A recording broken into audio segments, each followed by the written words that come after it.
everyone to Norris Lee Season 3, Episode 4. We're getting there. Now, coming up on tonight's episode, everybody, we shall be meeting the new co-chairs of the JLC, the Jewish Leadership Council. We'll also meet Batsheva from B7Active, and we shall meet Martin Kaye, who is no stranger to Norris Lee TV, on his new book recommendations and the start of a new idea that we will be bringing to you at Norris Lee TV here live every week. So, Rabbanit, how's your week been? Sorry I wasn't here last week. Yeah, we missed you, right? Then we missed Rabbi Guttentag. You know, it was actually very different to have a co-host with my husband. We were trying to be very professional, even though we were able to be, you know, in the same room, on the same couch, but it was a little strange. But well, I thought it came across very nicely. So yeah, oh, thank you. No, it was a lot of fun. It was a lot of fun. But yeah, it's good to be back. You know, we had a great week. You know, and this week we have something interesting, you know, that we're bringing to Norris Lee, actually to London. You know, there's in North America, we have the Jewish Disability Month in February. And so we asked if there was something here in the UK, and there isn't. And we contacted Dr. Bev Jacobson with Norwood, and she said, let's create it. And so we're piloting out of Norris Lee. So it's really very important, message. And so we're going to have a panel discussion around that on Tuesday, the 9th, and with the organization called Yachad that works with disability. And so it'll be with Rabbi David Cohen. And so that should be quite an interesting panel on that. But this week is International Book Week, right? I know at Kerem, they're really encouraging the kids to choose a book, to have a favorite book, to read poems. It's a very, I know the schools are very active in that. And it's important, right? I mean, do your kids read? Are they readers? My kids are avid readers. I don't know, they don't get it from me or my my daughter Hanny, she'll read a 500-page book. She'll do it in a day. Wow. She reads non-stop, and the school encouraged that. So she'll take out 8 books from the school library a week, and she'll finish them no problem. And now during lockdown, the school, you book it online, and then the school actually will bring it to your house. We have to return it, but they'll bring it. It's amazing. The schools have been amazing, and the kids love reading. I started reading a bit more during lockdown as well, mainly about World War II history. I've read all Lawrence Rees's books, Anthony Beevor's, and Martin Gilbert's. Read all those. Wow, that's amazing. I mean, it's really a blessing, I think, when your kids read. We have some who are readers, some who started off and then came off, and started off as readers and then stopped. But we have to get them back into it, and then especially it's hard with the electronics. So, but it's a great break, right? When we're on our computers all the time, it's nice to just have a book to take away from it. Yeah, it's interesting actually. You would think books are becoming less popular, but they're not. No. Even my kids who love sitting in front of a screen or playing FIFA or watching this, that, the other, goodness knows what. I mean, I do know what, keep on top of it.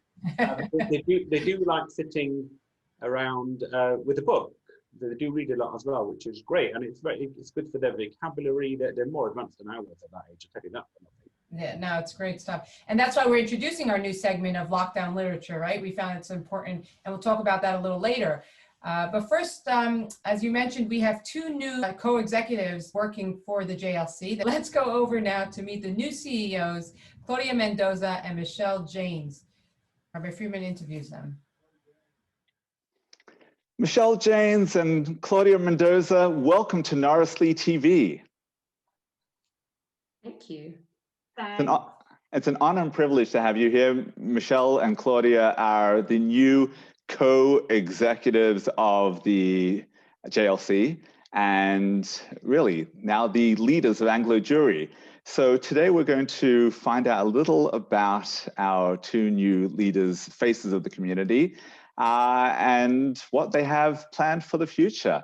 So Michelle, would you like to go first? Tell us a little about yourself, your background, what brought you to this point in your life, and we'll get to vision for the future after a little further, but tell us how you got here.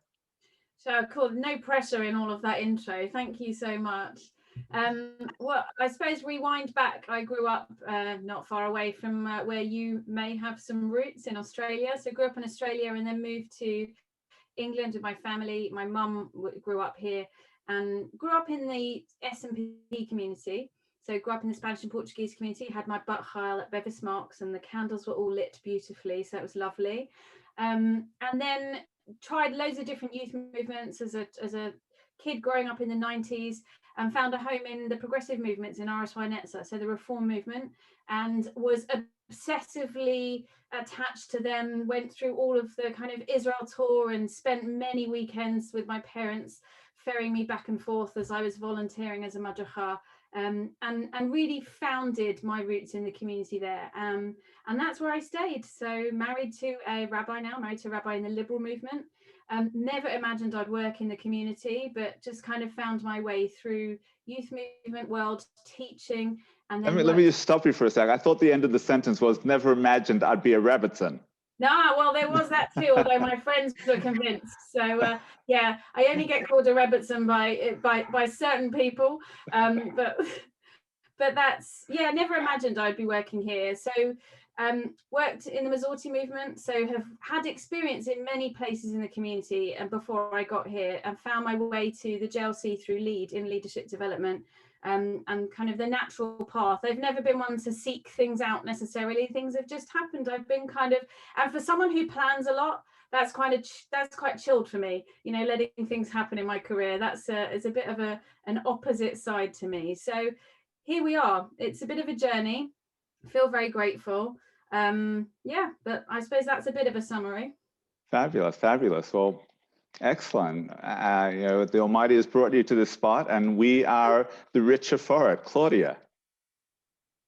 Thank you. It's great to be here with you tonight. So my background, I grew up in northwest London. I have an Ashkenazi father, a Sephardi mother. Kind of didn't really spend much time growing up going to synagogue on a weekly basis, but we were members of the United Synagogue, and I think more because of location, but very much felt the kind of Sephardi connection through my mother. I went to Jewish school all my life, primary school and secondary school. Finally spread my wings a bit when I went to college for my A-levels, and then obviously on to university, and it involved in B'nai Akiva, a youth movement growing up for many, many years, and I developed lots and lots of close friends, both from school and from the youth movement, actually. Joined the JLC really almost like Michelle by accident. It just happened to be the right time, and well, the right place at an unusual time. I have always felt that, you know, I would probably work in the community at some point, but I hadn't anticipated it would be as soon as I did join. So I've been at the JLC now for almost 10 years, and I've had different roles, and like Michelle, you know, just fell into things that kind of worked. And here I am, really, really delighted. I'm now actually a member of the Spanish and Portuguese community, so swapped a bit with Michelle. My husband is from the community and is very involved in the movement, so it's great that we both have personal experiences of some of the organizations who are members of ours. Excellent. Wow, that is wonderful. That really spans the community, and, you know, zigzags back and forth across the community, and not just the community, really. I mean, now, Michelle, you're saying the Commonwealth, and, you know, my commonalities with each of you. I also grew up in B'nai Akiva, Claudia. I grew up in Australia, Michelle, and now here we are. So the last few months, the two of you have been the interim co-executives, and I know that the leadership has been waiting for the day, for the big announcement to be able to say, this is it, we're signed and sealed. So tell us about last few months working together and what the future, what lies ahead in the future. Claudia, you go first. No. Oh. So it's been an amazing experience the last few months, and yes, I think as you say, a lot of people were waiting for the seal to be done, and I think, as Michelle and I mentioned, we're very kind of go with the flow. We have ambitious plans for the JLC, but this sequence of events is kind of, again, right time, right place. I think the last few months have been really, really challenging. It's been challenging for every single sector, especially the charitable sector. We've seen such a huge demand on the services of our member organisations, but coupled with that, a reduction in income, either because charity shops have closed, individuals are reticent to give funding. Having said that, the JPR research that we've been doing has shown that the funds that have gone to charities haven't decreased as much as we might have expected because of this. We have ambitious plans for the JLC as a membership organisation. Our primary focus always has been and always will be working with our members, seeking to magnify and amplify their voices in any way that we can, connecting and coordinating them with each other, and strengthening and supporting them through some of the work, for example, that Michelle leads on in LEAD and leadership development. We think that's really important. We're really proud of the community that we are. We can't wait to see what we can do to really bolster them, not least because everyone feels so vulnerable at the moment, and there is going to be a period of sustainability and recovery which needs to happen, and we feel that we're really well placed to do that. And it's been amazing working with Michelle. I think this is a really unusual model, but I think what we found is that, you know, my skills and my background and my expertise perfectly complement Michelle's skills and background and expertise. And actually, when they say two heads in one, this is a perfect example of that. The areas where I'm not, you know, 100% confident in, Michelle is, and vice versa. But what we're doing is really learning from one another. And I think it's a great model, and we've had so much positive feedback. Fabulous. Excellent. Michelle? I think it speaks to me that the uptake of this module and the investment that our organisation has put in thinking about the different solutions that we might have speaks to the creativity that we've seen so much in the response to the pandemic. We've changed our ways of working, we've changed our thinking, we've pushed ourselves harder, and reluctantly in some ways. You know, we've been made to do this change. We've been made to change our ways of working across the pandemic. And I think being in an organisation that's embraced that's thought, well, let's think differently. You know, Claudia and I retain our roles. We've retained leading our areas and taken on sharing the CEO position. And I think just understanding the resources we have within our organisation, the skills, and using them creatively, we've seen across our member organisations and across the community. So I think, you know, I'm grateful that I live and work and inhabit a space in a community that's able to take those, you know, those decisions, to see how it goes.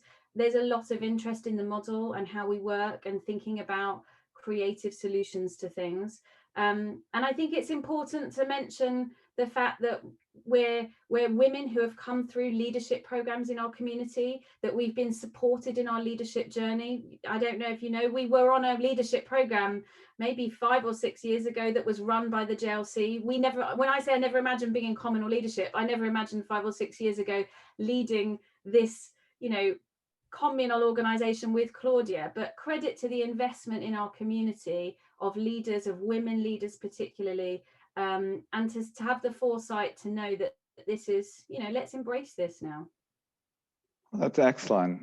Thank you both so much. We wish you, on behalf of the Hampstead Garden Suburb Synagogue community, wish you both Hatzlacha, much success in leading our community. May you prosper for many years to come, and may you take Anglo Jury to the next level. Thank you. Thank you so much. Thank you. Thank you so much. All right, so that was quite interesting. Yeah, an Australian, a fellow Australian, and a local Londoner, North London. You know, great women leaders. It's always great to see women in leadership positions. So we're wishing the best of luck in their very important work. Absolutely. And, you know, talking about women, I interviewed an incredible, inspiring woman, Batsheva, who really during this time found herself in a different situation. Listen to her story. It's really fascinating. Welcome, Batsheva Netzov, to NLTV. Hi, great to be here. Thank you for joining us. So Batsheva, you just recently made this incredible skirt. I'll tell you, I'm a runner myself, and I was looking for a skirt to be able to run with. And then I saw you just launched this new business, new outerwear materials to run with. And I was like, okay, let me see what this is all about. So first, before we even get there, I know this is a new thing, but tell us a little bit about yourself. How did you get involved in this, and how did this all begin? So my background is, and quite a few members of your community would know me through my B7 diet business.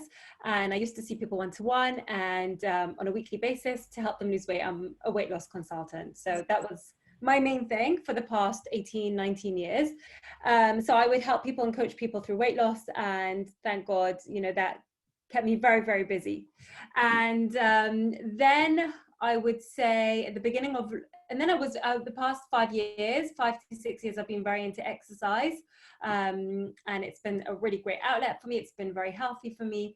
And it's something that I really try and push my clients towards for mental health, for physical health. For me, I guess the push is, to feel good so I can keep helping people and helping my family and just sort of coping with life. And then, then I was very much in the community of my gym, because also with what I do, I worked with a lot of the personal trainers. We were like a very big community. We all sort of like networked and helped each other. And I used to work in the gym a bit as well, all with weight loss.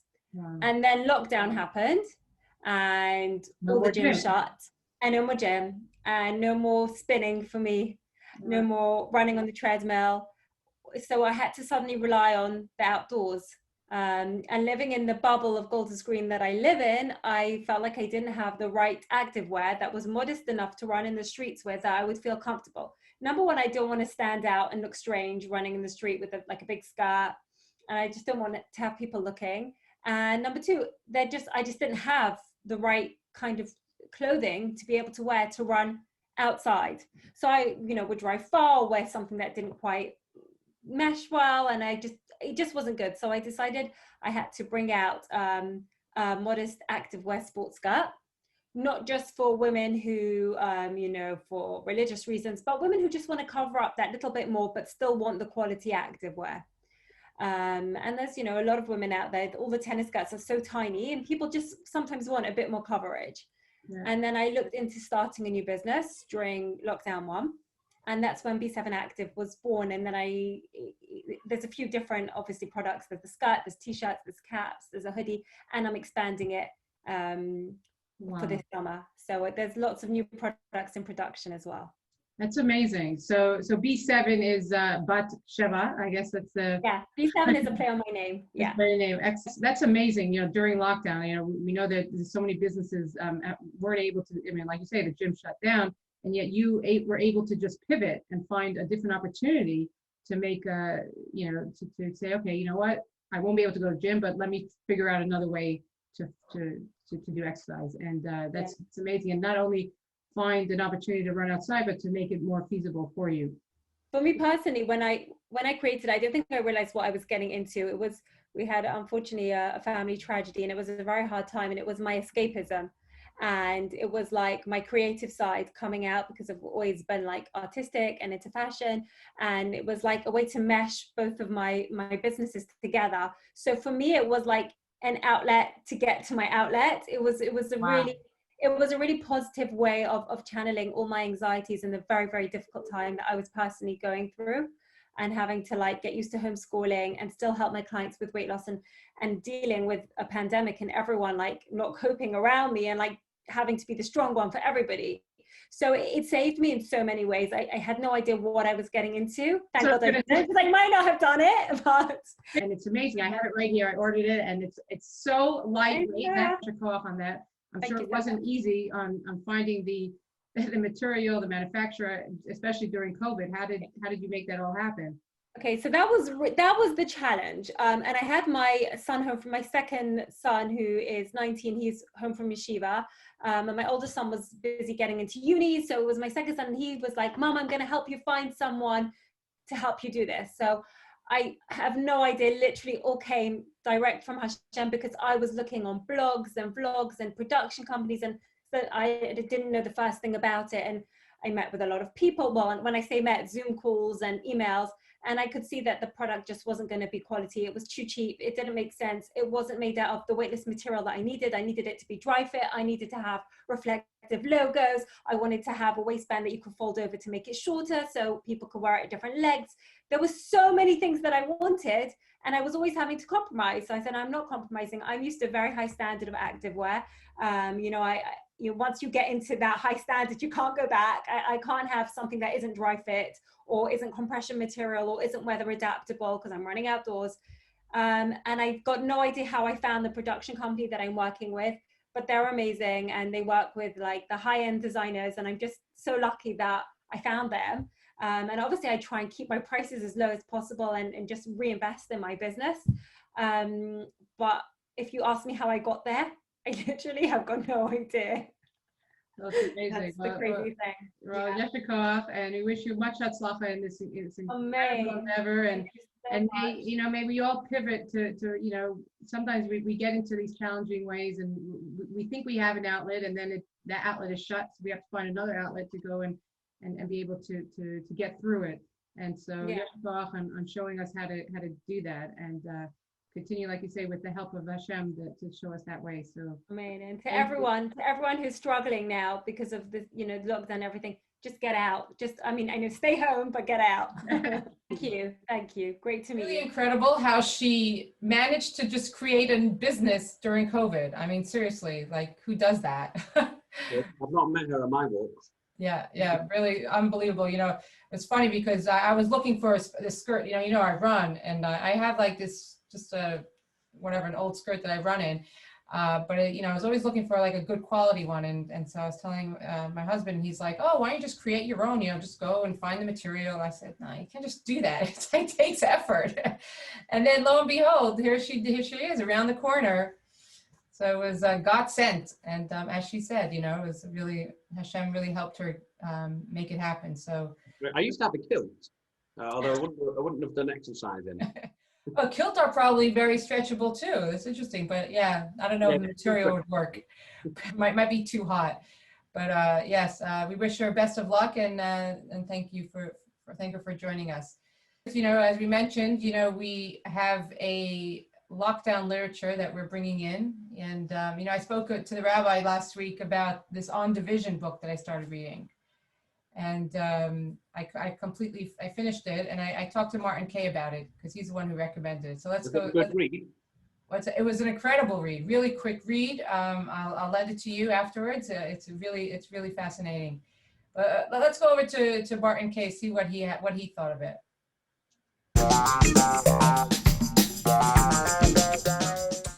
Welcome, Martin Kaye, back to Norsley TV. Been a long time. Yes, we always have a pleasure of having you join us. So thank you so much. How have you been? Yeah, been good. I've been busy reading this book. I know. Well, I mentioned it last week. I got the hard copy here, right here on Division, Goldie Bloom, and you know what? I read it in one day. It was just a few hours. It was, like you said, it was a page turner, unbelievable. What did you think of it? Well, I'm not telling you, it's not only what I thought of it, I've recommended it to 2 other people who have gone through the night with it. It's a book they just have not been able to put down. It's got everything in there. It's got the love, the closeness to the family, the ability to live within the restrictions, but somehow out of the restrictions. It's a complicated book. It's not unorthodox. No, absolutely not. It's not. It's more of a journey than a story. No, it started. You could see the whole mood was very different than unorthodox, because you could see that there was a loving relationship between the husband and wife, right? That there was that love, that intimate relationship that existed in the Hasidic movement.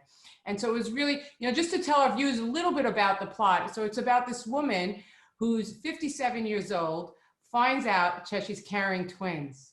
And after 8 kids, right? I think there's 9 kids or something. 10. 10. I think 10. I think 10. Okay, after 8, you know, Yeah. but after 10 children, she's carrying these twins and she hasn't told her husband. And you're right, it's a journey. It's a journey about how she's going, what she's going through, and her emotional feelings and everything that's going on.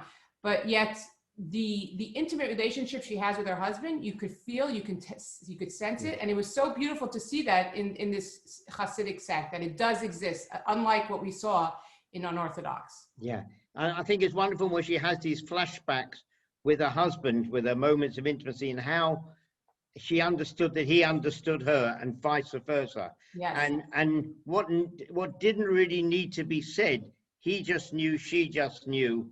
Right. And also because they had a language of their own, right? Yeah. It was amazing. It was really beautiful. And I think, I mean, that's really what I think, what this on Division, you know, Division, one of the first time I thought of the title was like, oh, it's talking about Division Street in Williamsburg, right? I mean, that's for like Dalit Amos, right? She doesn't move from those 2 streets, right? Divisions and Kent and Lee Avenue, right? Well, you know them better than me. But I'm grateful for you to explain to me that Division was the street, because I didn't pick up on that. And I thought it was a strange title for a book. But when you told me Division was the street, then my life became clearer. But I'll tell you, after reading the book, I think there was a deeper meaning to it, because, you know, throughout the whole book, she's keeping this secret from her husband, who she loves, and they have this loving relationship. And you could see it's really bringing that division in their relationship, the fact that she's keeping that secret from each other. And I thought that was a brilliant, deeper meaning on that. And you think to yourself, every time you turn the page, she's going to tell him now. And she doesn't. She doesn't, yeah. And the time, and she doesn't. But Right. she does, she hints to certain people, and that's interesting. It's interesting who she does share the secret with. Right. And of course, who she doesn't. Yes. And you do wonder who does know her secret, but keeps the secret. That's right. That's right. And I think, you know, we don't want to spill too much of the beans. We don't want to, you know, tell what's going on. But you could see there's an inner conflict of why she can't tell him, right? There's something that she needs to work on, something that she has to deal with before moving on to this next step of how she's going to tell her husband that she's carrying twins. But you wonder why, what she's preparing for, and every minute you think, tell him already, and why, what's another reason? But she manages to find another reason, and then you think to yourself, surely he must know. Right. And then he's too simple, and you think, is he just a simple soul? That's right. Such a simple soul. I mean, 5 months pregnant with twins. I mean, what do you think? Your husband's not going to, like, at the end of the day, it's a fiction. And so, I mean, it would be amazing to hear her perspective. Like, if we could talk to this, you know, author and see how much of it, you know, the truth in there, and, you know, what the lifestyle, and how could she even imagine that a husband not notice that she's just getting fat, you know, thinking that she's just getting fat. Well, one of the daughters does, but for the wrong reason. But interesting what you say, because the book won an award in America, the I think Associated Jewish Libraries Best Fiction. It's shortlisted for the Wingate Prize this year. Absolutely. Maybe Batsheva, your American connections, you can have an interview with her. Oh, I think that would be the same language. Yeah, maybe. Then maybe all our questions will be answered. Yes, absolutely. I'm going to look into it and see if we can bring her to London, to Norris Lee, and have that conversation. You bring it to Norris Lee TV before anybody else comes up. That's right. Yeah, funnily enough, it doesn't have an English publisher, which surprised me. Interesting. But maybe once it, well, if it's on the shortlist for Wingate, right? Who knows? I'm not putting bets on it, but you never know. So should we wait till she becomes the winner, or get her on before? I think let's get us a world scoop before. Wonderful. Well, thank you very much for introducing me to the book, and it was a nice read. It was nice to discuss the different nuances in there, and at the end of the day, it is a fiction. So, but it definitely gave you an insight into their world. But as you say, I wonder how much of it isn't fiction. There are episodes in there. We won't reveal what, but you do wonder. That's right. Interesting. Yeah, absolutely. Yeah. Well, always a pleasure to have you here Nice join us, Martin, and we'll see you in person very soon. Please God. Okay, be well. Be well. So I don't know if it's a book for Ghani, maybe for Malky. Maybe Malky might enjoy this. Malky, read? If you could lend it to us, we'll both read it probably, yes. Yes. But we're not going to give you the, no spoiler alerts, you mean? No spoiler alerts, exactly. No spoiler alerts. But it's a very, it's a simple story. It's a funny story, about this woman being pregnant at 57 with twins and not telling her husband. I mean, it's actually quite weird, I mean, it is fiction, but how does your husband not notice that you're 5 months pregnant with twins is another story on its own. We won't go there, but it's but in it you see that there's a lot of psychological issues going on, emotional journey, like Martin says, and it'd be interesting to hear what the author had to what did she have in mind when she wrote these stories, and how much truth was there. Yeah, I wonder how much of it is actually fiction. Right. It could be true, again. Exactly. Especially, the insights into the Hasidic lifestyle, which there were some positives to it. You know what? It really gave a nice positive twist, but there were also things in there that, that is out there in the public, and, it'd be interesting to hear her perspective. So watch the space. I think, I look forward to reading it. It's not so alien, we're not that far from the Hasidic community. People think it's in a whole alien community. It's not that alien. No. We have the same tradition, and they just do it a little differently. That's all, I always heard, when I never understood, we have one Torah, and yet there's so many different types of Jews. And so when I was younger, this girl told me once, it's like a mushal, a parable. It's like when we're fighting a war, you have the army on the ground, you have the Air Force, you have the Navy, you have the Marine, and you have the strategist. And, is one better than the other? No, they all have the same goal. They all want to win the war, but they're all doing things differently. Because that's what the Jewish people are, right? We have the Hasidim doing their thing. We have the modern Orthodox doing their thing. Everybody's, doing their Torah their way, but one is not better than the other, and it's just about getting along. You need all sorts of Jews doing all sorts of, like you say, during the war, you needed those code breakers as well at Bletchley Park, otherwise the RAF wouldn't be able to do what they were doing, Right. So they're all cogs in a wheel, and there's place for everyone. And also what is important to understand is that what's right for one community isn't necessarily right for another community. And right. Yeah, it's very important to understand that. And yes, there will be differences, but so what? But there has to be tolerance, we have to talk, I think we're all part of the family. We have to recognize that we're very, we have, Millie and Joey are now living together in New York at the moment. New York, yeah. And they're complete opposites. And they're, one loves to go out, one doesn't. And it's like, how do they have to figure it out? Do they, it's just part of being part of the family. And that's what I think we have to look at every Jew, that they're part of the family. They might not be like us, but we still have to love them. And I think it's something that we need to learn, especially during these times. There are bigger things that we need to deal with. So we really have to embrace the family together. And so, so we can't wait actually to hear what Martin is going to recommend next week. He has something up his sleeve, and I think there even might be a little giveaway. So we really want to hear from you what you're reading. We really hope this is going to be a new segment, that really takes off. We know we have Louise Felder has her book club with Norris Lee, so if anybody, she has a whole list of books that she's reading as well. It's a more intimate book club, but and we're also going to have children's books. Yeah, so maybe Ghani will join us and give us her recommendation of what she's reading and join us. I know, because my kid keeps asking me to be on Norris Lee TV, and I said, well, we have to find a story for you first. Bring them on. That's a good idea.